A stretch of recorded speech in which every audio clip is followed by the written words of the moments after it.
The hidden economic empires of ancient temples, manipulation exposed. Imagine this. You open your banking app and there's a notification, not about your balance, but a reminder to attend a mandatory financial blessing ceremony where the bank's high priests will decide if you're worthy of that loan you've been begging for. Sounds like a dystopian nightmare, right? Well, rewind a few thousand years, and this was everyday reality in ancient civilizations. Temples weren't just places of worship, they were economic superpowers, pulling the strings of money, land, labor, and even your most personal decisions. They manipulated entire societies on a scale that would make modern corporations jealous. Welcome to this episode of Hidden Histories, where today we uncover manipulation through temple economies, how temples controlled money, daily life, and people's decisions. Buckle up, because by the end, you might start wondering, have we really evolved that much? Let's dive in. Before we expose this web of control, let's set the scene. In the ancient world, religion and economy were inseparable, like twins joined at the hip. Temples were the beating heart of society, far beyond just spiritual guidance. They were banks, landlords, employers, and judges, all rolled into one massive institution. Picture this, a towering complex, like a modern megachurch crossed with Wall Street, where priests held the keys to prosperity or total ruin. Through offerings, taxes, loans, and so-called divine decrees, these temples amassed wealth that often rivaled kings. But here's the real twist. This power wasn't just about getting rich, it was about total influence. Temples shaped what you ate, who you married, when you worked, and even whether your city went to war. And they did it all so subtly, wrapping manipulation in the sacred cloak of divine will. We're going to explore this through major ancient civilizations using real historical records and archaeological evidence, so you can see exactly how deep this control went. Our story begins in the cradle of civilization, ancient Mesopotamia, around 3000 BCE, where the first great cities rose along the Tigris and Euphrates rivers. Here, temples weren't humble little shrines, they were economic empires. Massive stepped structures called ziggurats, dedicated to gods like Enlil or Inanna, dominated the skyline, symbolizing divine authority over every aspect of life. But beneath the rituals and incense, a highly sophisticated economy was running. Temples owned huge amounts of land, sometimes up to a third of an entire city-state's territory. They controlled irrigation canals, the literal lifelines in this dry region, deciding who got water and when. Imagine you're a farmer named Enki living in ancient Ur. Your harvest is good this year, but the temple priests show up, demanding 10 to 20% of everything as an offering to keep the gods happy. Refuse? Well, the gods might send drought, or more realistically, the temple could cut off your seeds, tools, or protection from bandits. This wasn't optional charity, it was enforced. Scribes kept detailed records on clay tablets, tracking every single sheaf of barley, every sheep, every date palm. Temples were giant storehouses, redistributing food in times of famine, which made people grateful, but also completely dependent. They employed thousands in workshops, making textiles, pottery, metal tools. Workers got rations, but always at rates that benefited the temple most. Men got more than women, adults more than children. And then there was credit. Temples were the world's first banks. They lent silver or grain at interest rates as high as 33%. Crop fails because of a flood? You borrow from the temple. Can't pay back? You and often your whole family become debt slaves, working temple lands for years or even generations.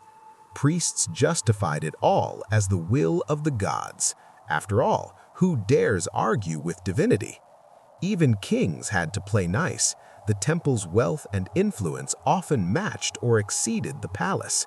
Rulers needed priestly approval for wars, marriages, or major decisions. In the city of the temple of the moon god Nana controlled key trade routes and quietly influenced alliances and conflicts to protect their own economic interests. Through all this, temples didn't just control money, they controlled daily life, from planting seasons tied to religious festivals to the entire social hierarchy enforced by divine law. But Mesopotamia was just the beginning. Let's cross the desert to ancient Egypt, where the Nile's floods mirrored the rise and fall of temple power. From 3000 BCE onward, pharaohs built colossal temple complexes like Karnak, dedicated to gods like Amun-Ra. These weren't just pretty monuments, they were economic command centers. Temples owned up to 30% of all arable land, worked by peasants who paid heavy rents in grain, flax, and livestock.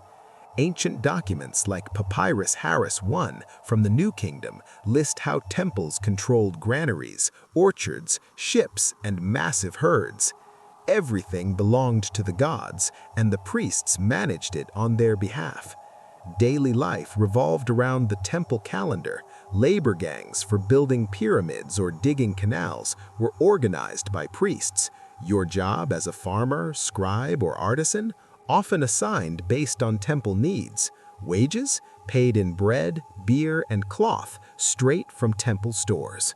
Manipulation reached its peak during festivals and oracles.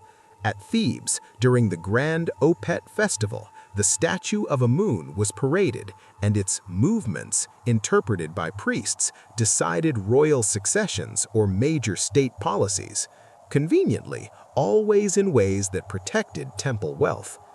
Debt was another powerful tool. Temples lent money and grain at high interest. Fail to repay, lose your land or your freedom. Even pharaohs felt the pressure.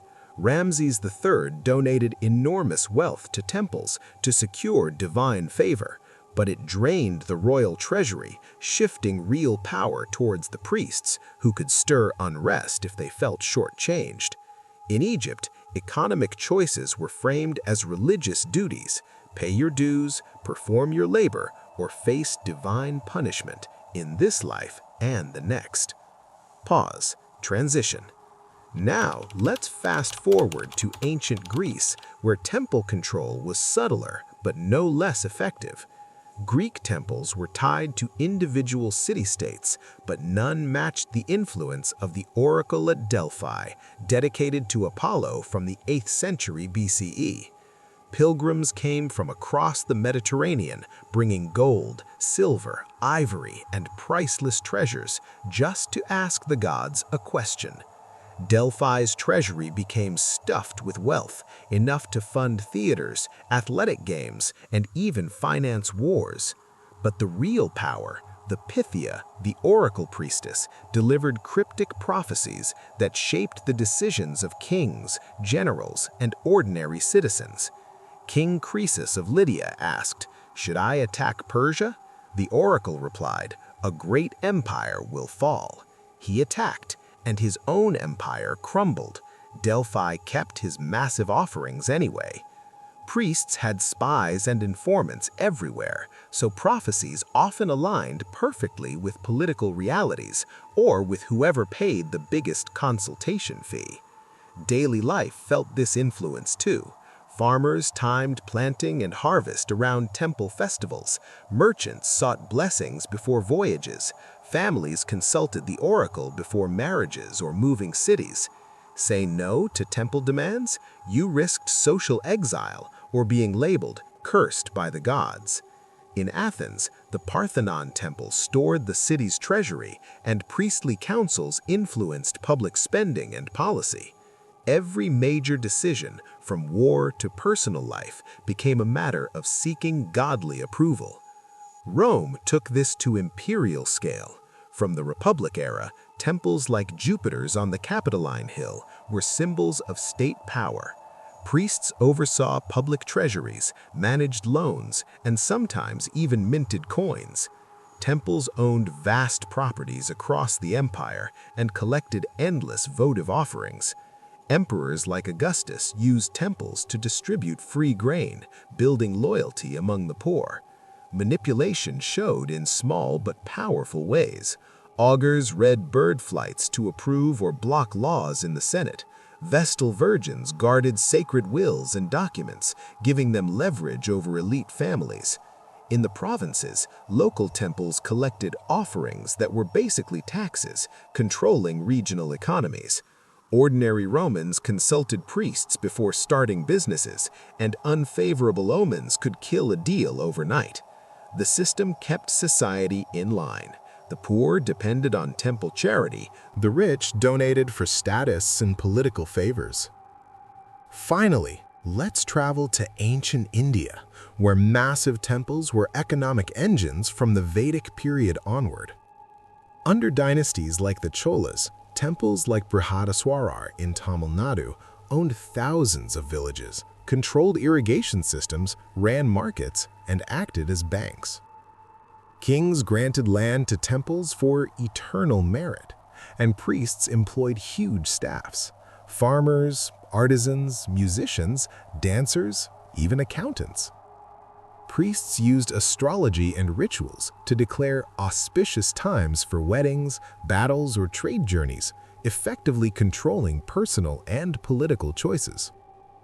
Debt to temples was common, and defaulting could mean lifelong servitude or loss of social standing in the caste system. Temples supported craft guilds, but only those that followed religious rules. Dissent? Suppressed quietly through economic exclusion. So across Mesopotamia, Egypt, Greece, Rome, and India, we see the same pattern. Temples used economic leverage to manipulate society. Debt created bondage. Oracles and omens swayed leaders. Festivals and rituals regulated daily routines. Why? Simple: power. By controlling resources, they maintained social hierarchies, prevented rebellions, and upheld the myth of divine order. And echoes of this system survived for centuries. Think medieval European churches collecting tithes, or even some modern religious organizations with massive financial empires. Final pause. So, what do you think? Were ancient temples benevolent guardians of society, or master manipulators hiding behind faith? Drop your thoughts in the comments below. Hit that like button if this opened your eyes, and subscribe to Mind Origin for more deep dives into the shadows of the past. If you want to explore more, check out our episodes on ancient banking secrets or the real power behind famous oracles. Just tap the videos on screen. Stay curious, keep questioning, and I'll see you in the next one.